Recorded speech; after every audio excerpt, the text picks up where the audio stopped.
Okay, hello and welcome to another talk in our online pediatric neuropsychology seminar. My name is Dr. Robert Gray and I'm the clinical and training director of the pediatric neuropsychology program at Advanced Neurobehavioral Health of Southern California in San Diego. I'm also the coordinator of our online training series, and today we're really excited to have Dr. Dean Beebe. He's going to be talking to us about board certification and clinical neuropsychology. And I wanted to talk a little bit about Dr. Beebe's background. He's done a lot of really good supportive help in getting a lot of people board certified. He's going to talk to you a little bit about some of those activities. Dr. Beebe is a professor of pediatrics at the University of Cincinnati College of Medicine. He's the director of the neuropsychology program in the Division of Behavioral Medicine and Clinical Psychology at Cincinnati Children's Hospital Medical Center. He is board certified in clinical neuropsychology. He currently serves on the board of directors of the American Academy of Clinical Neuropsychology. He and a group of colleagues developed a peer network called Be Ready for ABIP in Neuropsychology, or acronym BRAIN, which is dedicated to helping qualified neuropsychologists achieve board certification in clinical neuropsychology. It's a very helpful resource. And to this point, he tells me that there's been 237 BRAIN members that have taken advantage of this, and there's over 600 currently active members on that listserv. He's also co-authored a very, very good book that you'll hear about in this presentation that's really helpful on the topic of becoming board certified, how to survive the process. So with that, I'm going to turn it over to Dr. Beebe. Thank you very much, Rob. And actually, that's one of the things I'm most proud of is the fact that we have so many folks coming through BRAIN who have been successful. At this point in recent history, about 2/3 of folks coming out of orals passing have in fact been BRAIN members, which is just fabulous. Before we get into the details of the talk, I first want to call attention to the date that you see on this first slide. This was recorded in early 2014. That's important because board certification is a slowly evolving but nevertheless evolving process. And so there have actually been some changes even since we developed the book that you'll be seeing in just a minute. And I expect there'll be slow changes even after we're done with this presentation. So it's always good for those who have seen this to do a reality check at each stage of the game with Absent in their website. You'll also see on this first slide how to contact me. I am certainly happy to follow up with any emails if you have any questions. Okay, moving on to the necessary acknowledgments and conflict of interest statements. We did, in fact, author a book exactly on board certification in clinical neuropsychology a few years back. It's through the Oxford AACN partnership. And as an author on that book, I do get a small stipend, not really stipend, a small per sales fee out of that. And also, I want to let you know, as a board member for AACN, the AACN, of course, gets a cut of things as well. You do not have to buy the book to pursue board certification. However, I am actually quite proud of the book, and I have heard from other folks it's helpful in getting through the process. Much of the content of this slide presentation, in fact, comes from that book. So what will we be talking about in the presentation? The first thing is to get through the alphabet soup of the boards and board certification. There are a lot of acronyms thrown around, and even folks who are deeply immersed in the process can sometimes get them mixed up. So at the student level, it's really important at least to have a reference that you can go back to that says, oh, that's what this is and that's what this other one is. Also, I hope to convince you today that there are, in fact, benefits of board certification that outweigh the burdens. And one of the steps in that will be to demystify the process and give you some real concrete practical advice in terms of what's coming up and what to do as you move through the process. So let's start with those ABCs. We actually don't get past the A's, as it turns out. APA, obviously, I think people know what the APA is. It's been around for a long time, 1892 when it was set up. This is a professional membership and advocacy association. There is no real credentialing that happens through the APA. You can be a member, and nobody's really checking your background in any way. ABIP was formed in 1947, and it essentially is an offshoot of APA, but is separate from it. And this was actually modeled after the overarching governing body of the medical specialties in board certification. It is much younger, and therefore the level of penetration in the clinical psychology and neuropsychology community is not nearly what it is in medicine, but it is very much parallel and designed intentionally to be so to the medical specialty systems. At this point, there's a unitary governing body and 14 affiliated specialty boards. Each one is linked to specific disciplines. Here are those 14 specialty boards with clinical neuropsychology highlighted. You probably recognize some of these. You may not have known that, for example, police and public safety psychology has its own board. And they actually put together, I think, the most recent application and did a really nice job with it. Going back into the A's of the ABCs, ABCN. ABCN is the specialty board responsible within ABIP for developing and implementing the assessment procedures specific to clinical neuropsychology.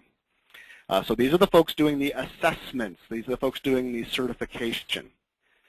The AACN is the membership organization that is dedicated to folks who have achieved board certification.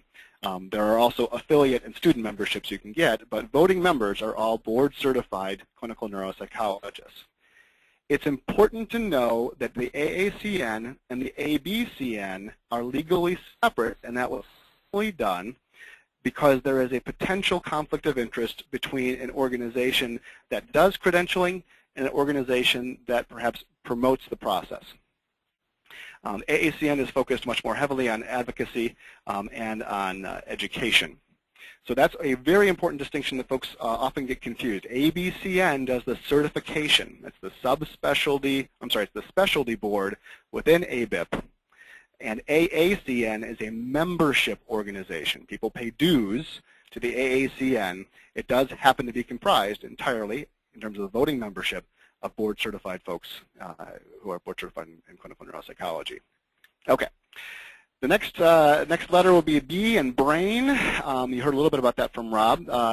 That was started about a decade ago as an email respond to all group of colleagues that were supporting each other going through the process and sharing study notes.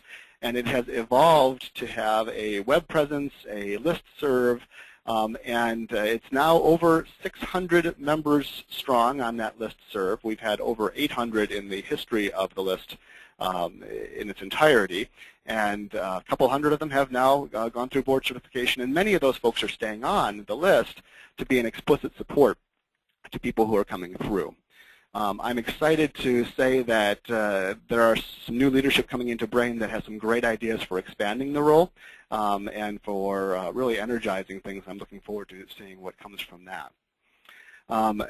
The Brain organization costs absolutely nothing to be part of, although it is supported by the AACN. You do not have to be an AACN member to be a member of Brain at all.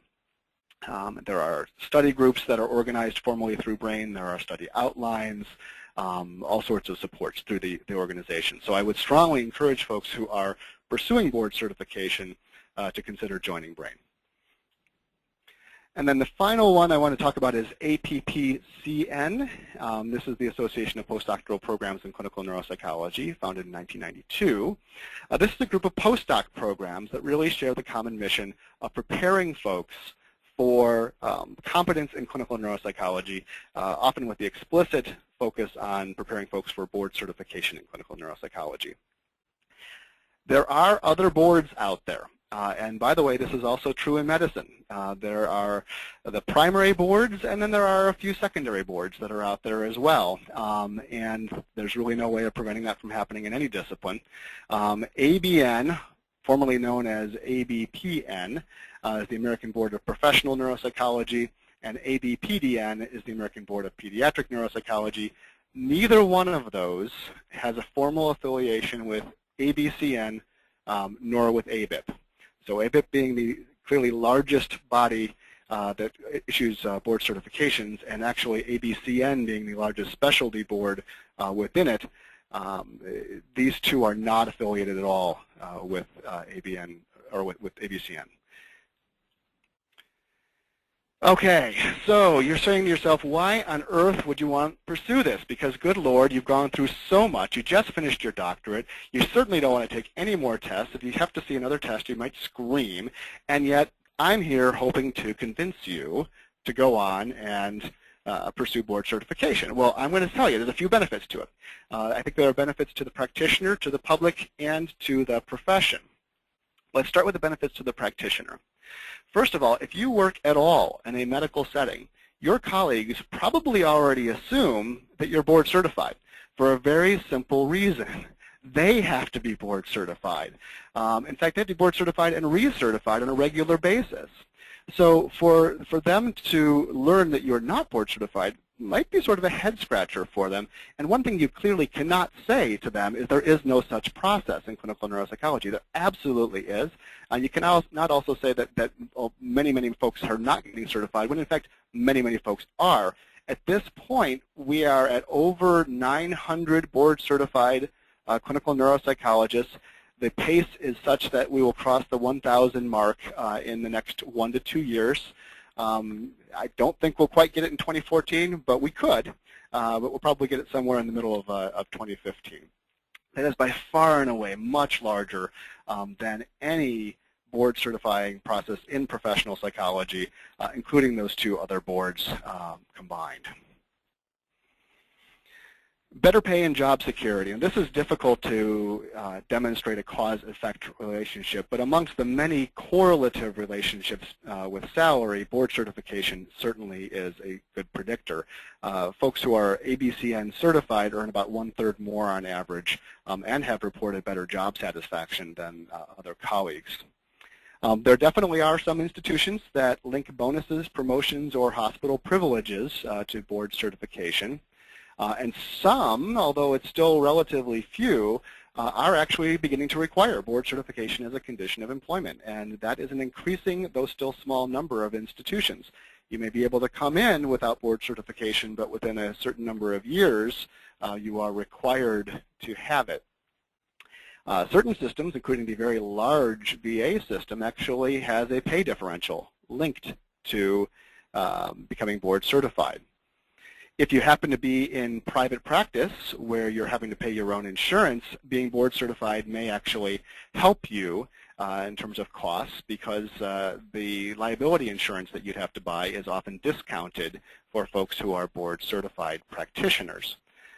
In other cases, you may be able to stand out against others in insurance panels where an insurance company might say we have sufficient numbers of people. You can look at their roles and say, yes, but you don't have a single one of them that can say they're a certified clinical neuropsychologist. And then all of a sudden you're on a panel that otherwise was closed.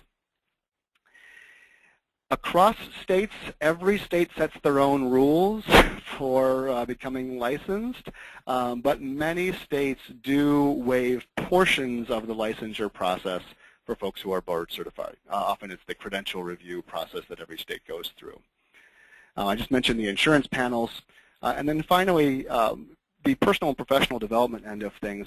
I can tell you when I went through board certification, I learned a lot. It was incredible what the process of simply going back in to the literature and reviewing it in a encompassing way after having a little bit of clinical experience under my belt.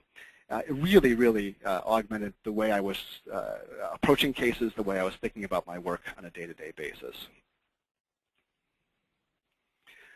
So what are the benefits to the public? Folks who are in practice have all, at some point, run across reports from a self-proclaimed neuropsychologist whose work clearly reflects a lack of training quality or competence. If you haven't run across one of these, I can almost guarantee you that you will at some point. So how does one protect the public against an individual who is proclaiming to be a clinical neuropsychologist when their work actually reflects a lack of preparation for that? Well, the truth of the matter is that in most states, the term neuropsychologist has absolutely no legal protection. Aside from the term psychologist being protected, for example, in the state of Ohio, what you put in front of it is absolutely irrelevant. There's nothing that is protected about it except that you are obliged to practice within your boundaries of competence. Well, that criterion is incredibly difficult to enforce at the state licensure level. There are some people who get kicked out every single year at any given state due to lack of competence. The cases are incredibly egregious, and I would argue that in almost every case that you might say, oh my God, this person really is doing a bad job, they're not doing a bad job that is so far out of the boundaries of competence that the state would actually revoke their license. So having a certification process allows the public and its institutions to verify the competency and expertise of clinical neuropsychologists. And it's important not only to the public, but it's also important to the profession that we are self-guiding that process. It's a credible self-regulation via meaningful examination and peer review process. That way we're not counting on government agencies to step up and try and decree things, which oftentimes can run into a lot of complications and not necessarily the best process. There are also benefits to the profession. By setting the standards for competence, you're essentially saying it's not okay to have just wishy-washiness. You need to have a certain set of skills to call yourself a particular title, in this case, clinical neuropsychologist. Also, by defining those skills and making them relatively broad, it really does increase the breadth and depth of the knowledge base of credentialed practitioners. Now, of course, you're ready to go. You feel like, okay, I do want to pursue this at some point. Now what? Well, an important piece of preparing for board certification is knowing what resources are available to you and where to find them. And that's what the next few slides are dedicated to looking for. Everybody's going to have different ways that they prepare. They'll emphasize one piece over another.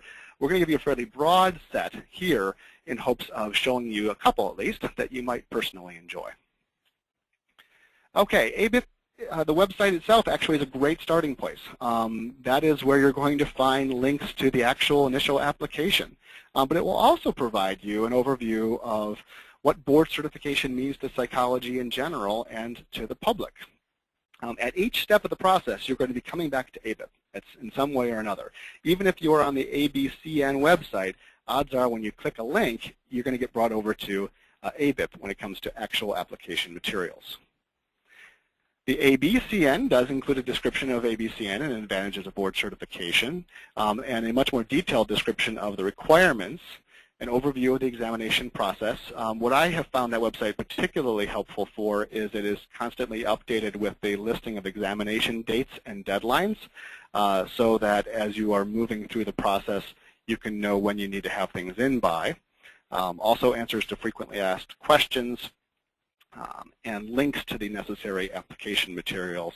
Because the ABIP site is reasonably well organized, but it's large, and knowing what's specifically relevant to you may not necessarily be apparent. Going through the ABCN site, the links will at least bring you directly to what you need. Now the AACN, as I said, is separate from ABCN, but one of the missions of the AACN is to provide relevant educational programming. And that includes a study guide. It includes information regarding a mentorship program. That mentorship program is for folks who have successfully conducted or completed the first step in board certification, which is your initial application. What they do is they hook you up with a mentor who can help you step by step through the rest of the process. That's especially helpful for folks who may be in more remote locations or in areas where there just aren't a lot of board certified folks around. If you happen to be in a major hospital with multiple board-certified people, that may be less important to you. There are also AACN-sponsored seminars at INS, at the AACN conference, often at NAN, that talk about board certification. This has been popular year after year after year, and it's very practical and goes through some of the same information that I'm going through, but in a much more applied way. Also, there have been books that have been put out in the past couple of years. You've already seen the cover for one of them. I'll show you the cover for the second one shortly. Both of these are nice resources to help structure your preparation as you go through every step of the process.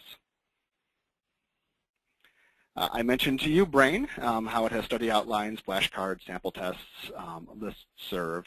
and some advice on the website and through the listserv on getting through each step in the certification process. The listserv is wonderful. It is, you can't control a listserv except for excluding bad behavior. But the noise level on that is really low. The signal to noise is outstanding. If a person has a question, it is almost invariably directly relevant to other folks on the list, and then others will respond often within minutes, indicating the best answer that they have to that specific question. And there are folks on there who are well connected within the neuropsychology community, such that sometimes the questions can be elevated if needed to the board. And somebody might write something, and then somebody else would pick it up and say, hey, John Lucas, I happen to know you from this other situation. Here's the question. What's your answer?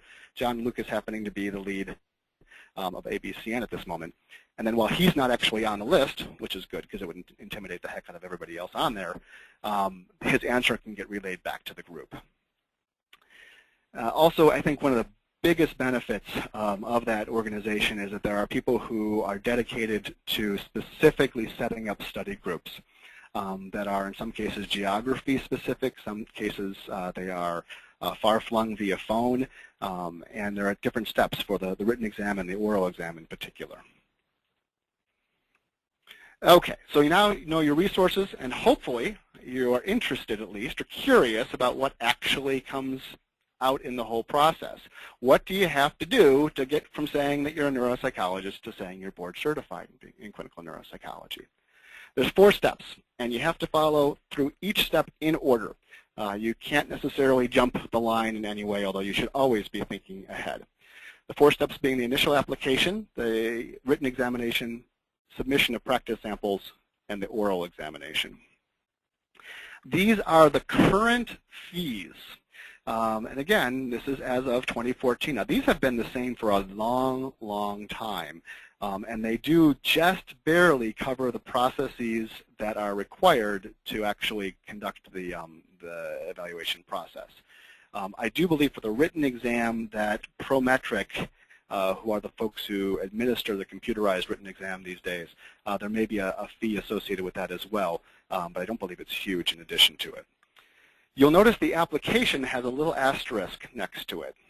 There is an option that ABIP put in where you can, as a trainee, open an early entry application for only $25. And then you simply add to it. It's essentially archiving all of your information. You can get your transcript in there whenever you're done with your degree formally. You can go ahead and have your fellowship information put in there at the end of fellowship. They're just hanging on to it.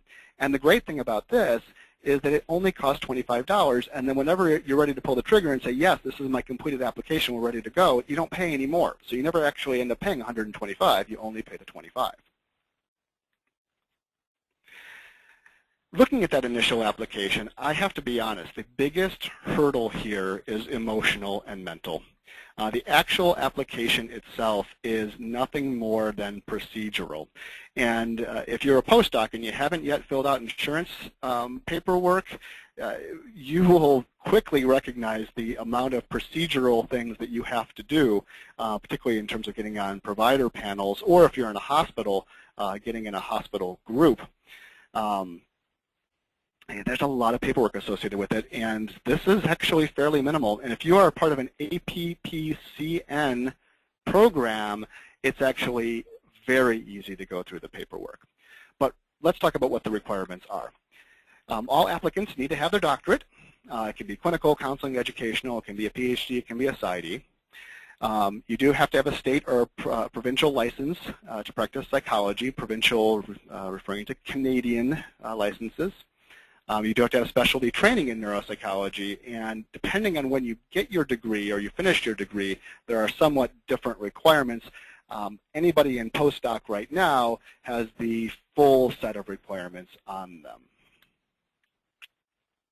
That's because all candidates who complete training on or after January 1st of 2005, which was quite a while ago, need to fully conform to the training model of the Houston Conference, which, if you've read the article for the Houston Conference, is actually quite flexible. If you are in an APPCN program, you have the credentials to get through this. You do have to have an equivalent of 2-year full-time supervised postdoc residency or fellowship in clinical neuropsychology. That doesn't mean you have to have a 2-year full-time postdoc. You can have a part-time one. It just has to extend so that it's the equivalent hours of a 2-year full-time postdoc. If you are in an APPCN program and otherwise have had a completely conventional training background, you are pretty much done with documenting those things once you do that. The more non-traditional background you have, the more documentation you have to give. Basically, what you have to do is demonstrate that you have basic competence in these 8 basic training areas. The application goes into more detail on these as well. Ideally, it's formal coursework that you can point to, for example, on a transcript, but it doesn't have to be. Other things are considered as well. The truth of the matter is that over 90%, in fact, well over 90% of these things are approved the first time they go through, and the few that are rejected, many of those are simply asking for more clarification. It's a very small minority of applications that are rejected outright, and that is because the goal of this process is to make sure that people who are moving on have any shred of a chance of success in the rest of the process, which is much meatier. The folks who are being screened out really have no chance of success on the written or oral exam. Otherwise, your application is really extremely likely to be accepted. So truly, the biggest hurdle for this application is mental or emotional. And to get past that hurdle, remember, the more letters you have after your name, the more interesting you are. Okay, the written exam, that comes next. Once you get your application approved, you can go ahead and get your paperwork in to take the written exam. The actual process is a little bit different now than it used to be, in that it is now a computer-administered test, much like the EPPP is. It used to be a physical paper and pencil test. But it still remains 100 questions that count in a 2-hour time limit. Now, as of this coming spring or summer, there will actually be an additional 25 items being tried out for future tests that don't count toward the score. The time limit will be extended accordingly, but the items will be on there. I think Prometric may actually increase their fees slightly as a result, but not by much. A score of 70 or higher on those 100 questions that count is a passing score, which is a little funny feeling. Most folks are not used to saying that what is the bottom cutoff of a C on a traditional American scoring system is considered a passing score. Most folks who are in graduate school who go on to postdoc are not accustomed with C being okay. That's because this is quite possibly the most relevant but difficult task you will pass. You may have found the EPPP difficult at some point, but mostly because it was irrelevant. This one's both relevant and difficult, and you do have to prepare for it. It's absolutely doable, but you do have to prepare for it. You can't take it just any time, but there are 4 different 2-week time periods each year, and Prometric centers are all over the place. Odds are very strong. There's one that's within a relatively close drive to you, which is a real advantage over the previous paper and pencil form where you had to go to a conference to actually physically take the test. The test is developed and normed with PES. Those are the same folks who work with the EPPP to make their process work. In your preparations, do absolutely brush up on applied neuropsych concepts. You don't have to necessarily know the esoteric details of fine-toothed neuroanatomy. You should know broadly functional neuroanatomy quite well. Okay, but I wouldn't get extraordinarily hung up on a structure if it's a structure that's a challenge for you. For me, that was the thalamus. I do not know why, but I have a mental block about all the different parts of the thalamus where I can learn them, and the next day it's gone. Other parts I'm great with, just not the thalamus. And a 100-item test that covers a huge breadth of information, I kind of ended up figuring, you know, there can't be that many questions about the thalamus. And I'm not going to say whether there's any questions about the thalamus on the test you're going to get, because honestly I don't know. But even if there is, there can't be that many of them. And for me, that was my mental block, and so I just sort of let the thalamus go. But do know your functional neuroanatomy. Do know it broadly speaking. Do also brush up on your DSM. If you haven't read the DSM-5, it's time to get the DSM-5. Recognize that the test lags a little bit behind because, of course, the items have to be tried out and written, but it won't be long before the DSM-5 is the foundation for diagnostic discussions around psychiatric conditions.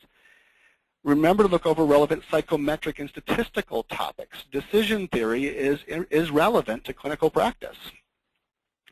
Also consider taking practice exams available through Brain and the APPCN training programs. There are online through Brain a couple of practice exams, and also if you're in APPCN training program, there's a currently 50-item practice exam that all folks are intended to take between their first and second year of fellowship.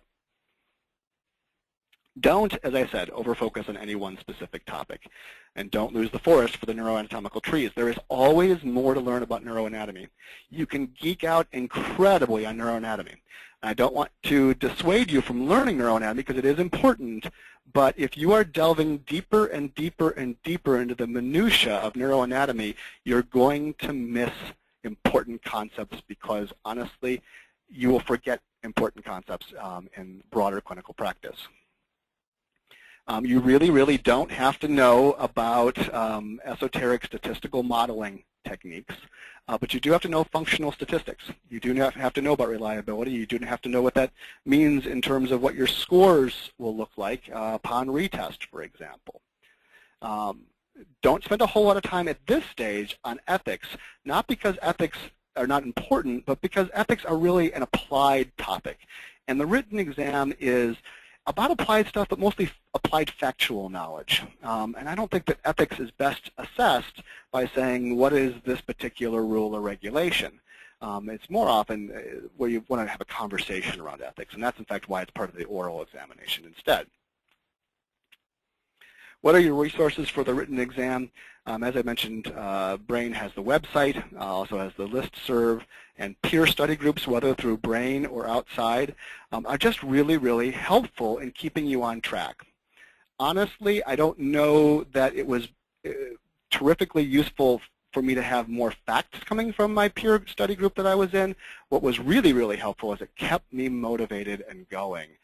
Much in the same way that somebody who's in a group exercise class might find that motivating as opposed to trying to do this on their own.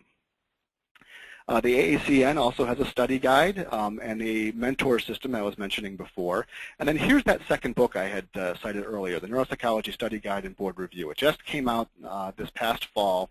And it's a book I thought would never get published because I thought Oxford would not want something that was such small market.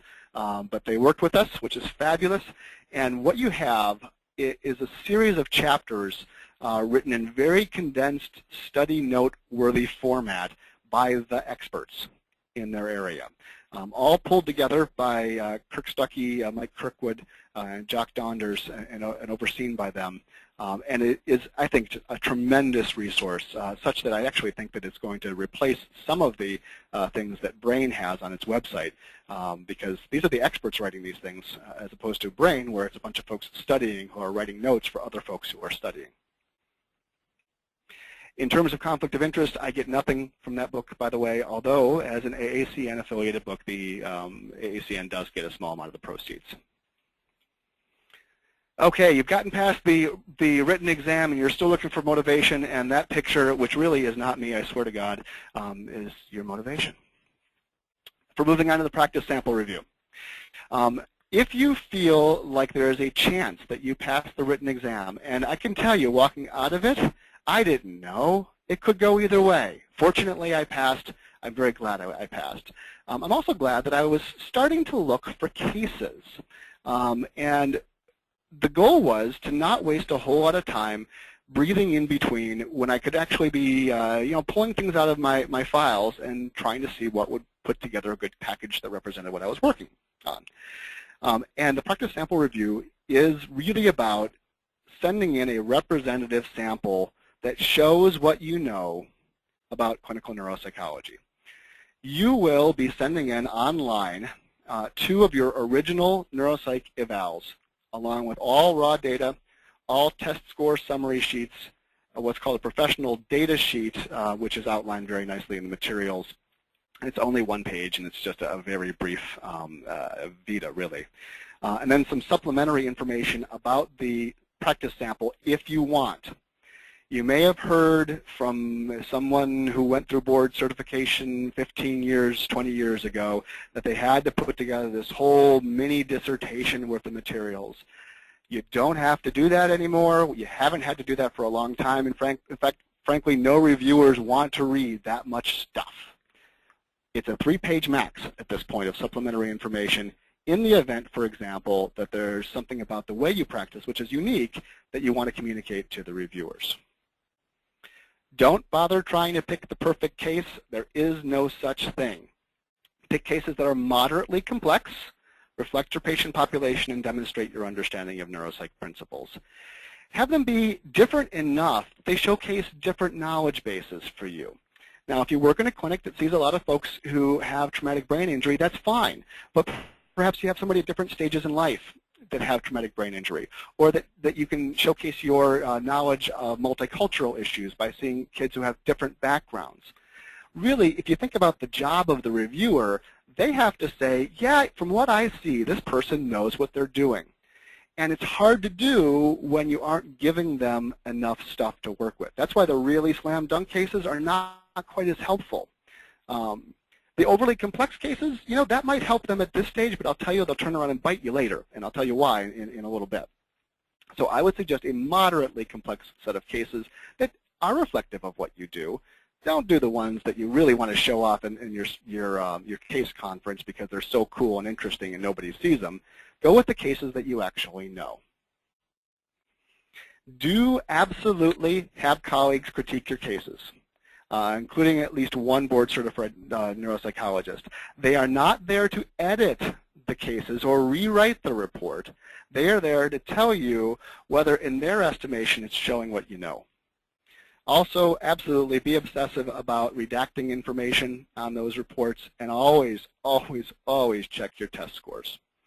It is at a minimum embarrassing to find out that something was misscored. And the first time you hear about it is at the oral exam when the person says, what do you think about this?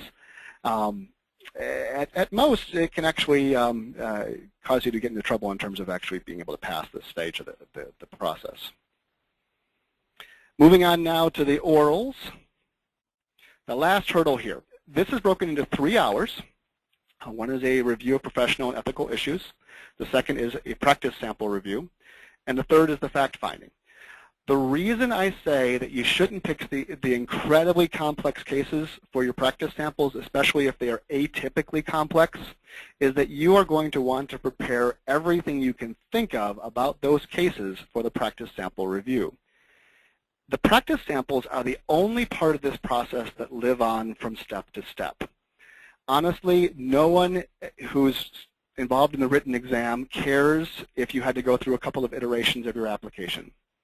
Nobody who's reviewing the practice samples cares if you had to take the written exam 2 times. And nobody at the oral exam cares if your practice sample had to go back and you had to submit a second one. But the practice sample that's accepted, or set of cases that are accepted, will live on to the orals because they become the foundation for a conversation during one of those 3 hours. So what you pick for the practice sample will live on through the orals. And the final part is the fact-finding, which is a unique exercise that I think folks are often very anxious about, but really the biggest thing to do for it is practice. Okay. More general information about the oral exam. It's held a couple of times a year in Chicago. Chicago has been picked because it is centrally located and relatively easy and relatively cheap for folks to get to. And as I said, it is comprised of 3 one-hour blocks. Really think of them as being 50 minutes long because you're having to go from a waiting area to a room and back. The results are typically provided within 2 weeks. In fact, the decision-making happens that day, but it has to go through all the official procedures to essentially verify that all this is all right and okay. So let's talk about the hour that is devoted to professional and ethics issues. This will be looking at your knowledge of current APA or Canadian Psychological Association ethics codes, also your understanding of HIPAA and how it's relevant to your practice, if you practice in the United States, of course, and your educational history, professional practice, and contributions to the field. That last part is not at a fine-tooth comb level. You have passed the application. That's not really the issue. It's not that there's a question of whether you should have gotten this far. It's more about, is this person going to maintain their knowledge base in the field? How do they do that? If you work at a major training center, well, that's often an easy thing to say. You go to all these different didactics across the medical center. If you are off in private practice, what you'll want to do is talk about the things that you're reading, the journals you regularly read. How do you get your CE credits? What conferences do you attend? What CE courses do you attend during those times? Simply be able to talk conversationally about how you keep up on the field. Then there's the ethics vignettes. You will be given an ethics vignette which, if history proves correct in the future, is filled with all sorts of horrible things. And one of the challenges, honestly, is to not get caught up in all the horrible stuff and miss some of the more subtle things, because you want to be able to look at that and certainly identify the major issues, but also be able to point out some of the minor ones as well. You will very likely also be asked to provide an ethical dilemma that you've been faced with and have resolved and how you went through that.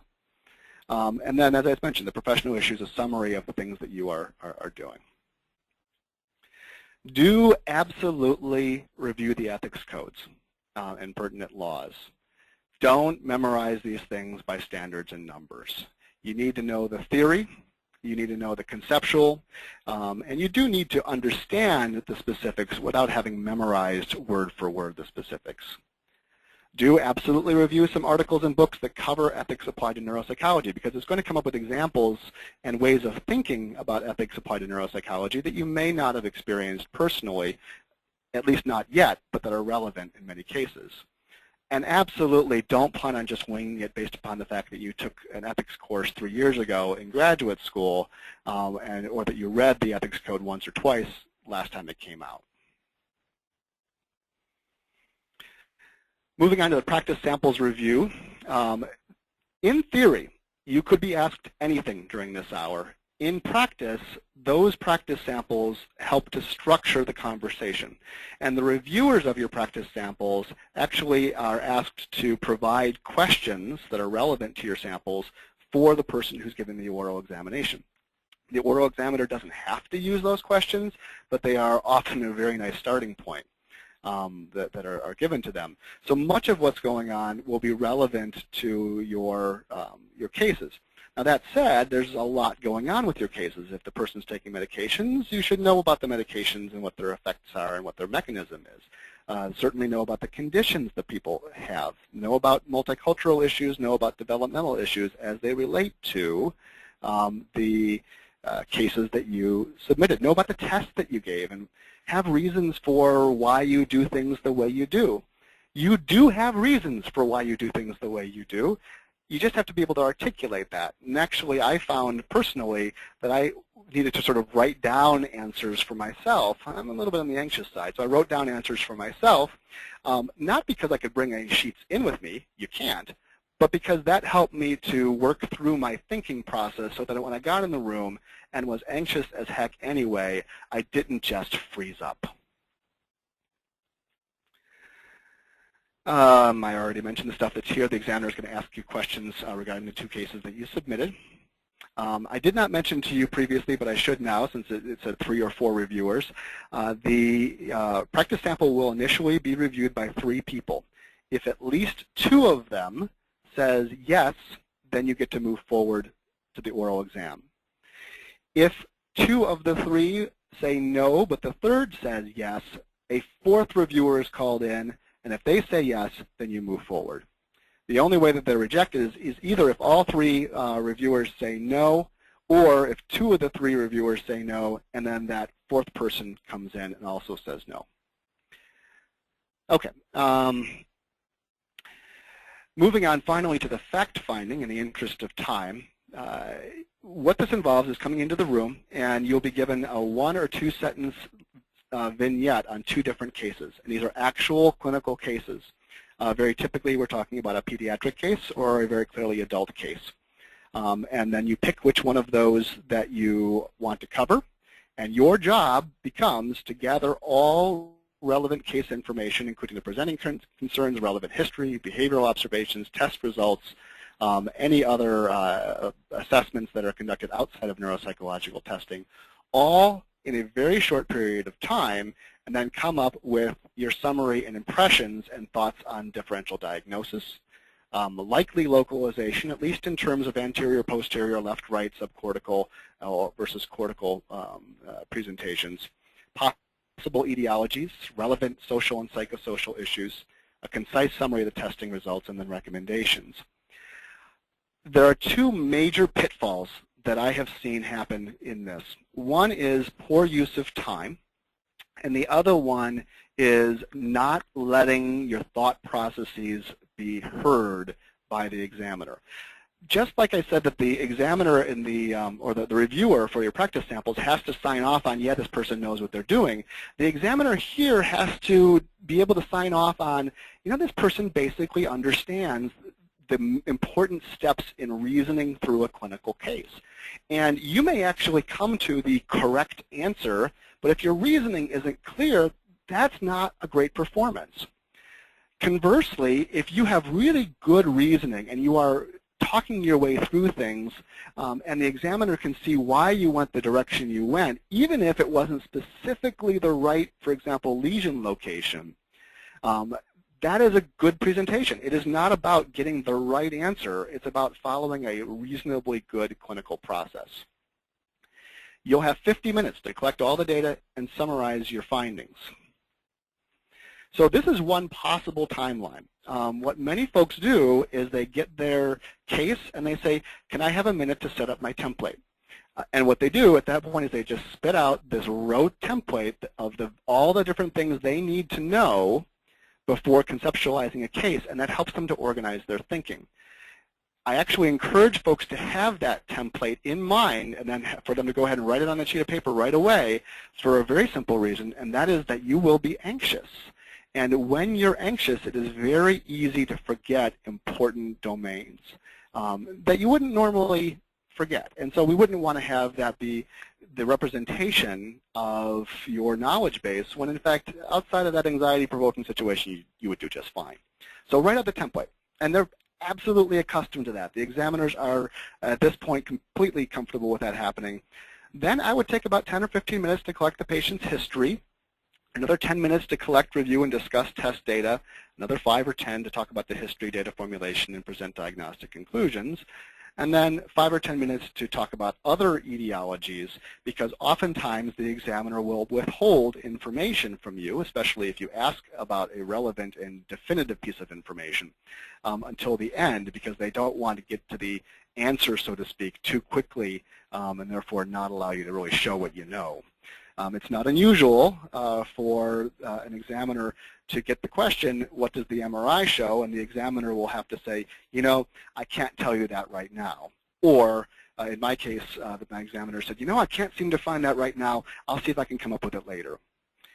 It is still important to ask about those kinds of diagnostic tests because it shows that you know it's relevant and important.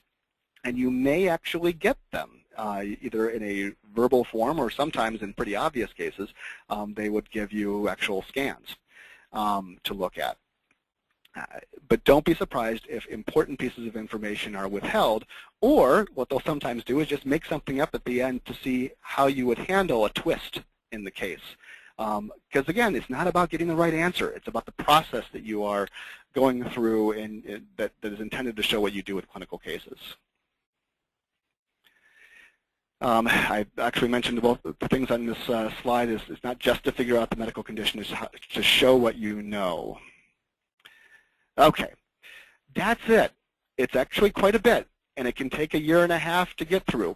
You actually have 7 years to get through from the time your initial application is accepted to the point where they start saying, hey, you're probably not going to get through this process.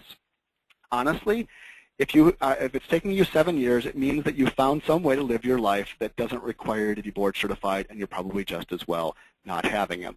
On the other hand, many folks find it's important, and 7 years is certainly plenty of time. I've also known folks who, for various personal reasons, for example, they were members of the armed forces and had to go overseas, were able to petition for an extension, and it was no problem at all getting that taken care of. ABPP and ABCN board certification, to be very clear, is not an elitist goal. It is not the ivory tower of 20 people. There are almost 1,000 folks who have been board certified. It is doable for a well-trained individual. The process itself is not easy, and you may run into bumps in the road, but the process itself makes you a better neuropsychologist, which honestly, in and of itself, is worth pursuing. And there are so many hurdles that you have cleared. There's no reason to believe that you can't clear this one. This is a list of sort of the typical stuff people have to go through. Think about all those things you have completed. You will soon be completing postdoctoral fellowship, taking the EPPP and passing it. This is just another step on the process. And it reaps very good long-term benefits. And at the end of the process, you can say your ABIP is accomplished. You are one of the folks who have been designated to be certified and competent as a clinical neuropsychologist. Hopefully this has helped to encourage you to move through things. Hopefully it hasn't been unclear in too many places. If you do have questions, please feel free to email me and follow up. I'm certainly happy to talk with you. Thank you very much for your time. Thank you, Dr. Beebe. That was fantastic. I always making a mental note as you go through this. All the questions that we typically get from a lot of fellows, I think, are answered throughout this presentation. I think it really emphasizes to me there's really never been a better time in terms of the amount of resources available now to really move folks forward. So it really demystifies the process now with all these sort of supportive networks we have. And so I feel motivated after that. I'm glad I already took it, but if I wasn't, I'd feel motivated to do it. So thank you very much, Dean. And again,